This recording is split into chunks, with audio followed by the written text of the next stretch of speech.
Remaniement ministériel. Un média entre dans la tête de Paul Biya et fait des révélations. Patientez. Jusqu'à quand? La longue attente se poursuit toujours autour du remaniement attendu au gouvernement, au risque de créer parfois une certaine lassitude, plusieurs jours après l'élection présidentielle, et au regard de l'affaire du retrait de l'organisation de la CAN. Au sein de l'opinion, tout le monde s'accorde jusqu'ici à dire que la déconvenue du Cameroun dans l'organisation de la CAN 2019 va obliger le premier sportif à procéder au plus vite à un remaniement de gouvernement, dans l'optique de conduire son septennat sous de meilleurs auspices. Ça et là, l'on soutient que les ministres reconnus coupables, dans fiasco de l'organisation de la Coupe d'Afrique des Nations CAN 2019, devraient être éjectés de leur poste suite à la décision de la CAF.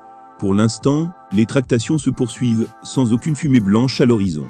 Le chef de l'État Paul Biya reste le seul à maîtriser son agenda, même si le scénario évoqué par plusieurs sources concordantes à Etoudi annonce un nouveau gouvernement dans les tout prochaines heures, voire dès la fin de la semaine.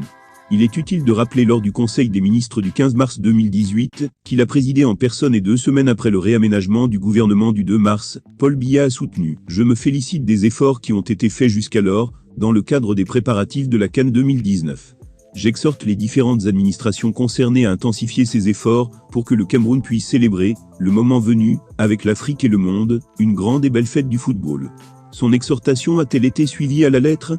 Il est donc loisible de conclure qu'après le retrait de la CAN au Cameroun, seul le président de la République sait quand et comment frapper les fautifs.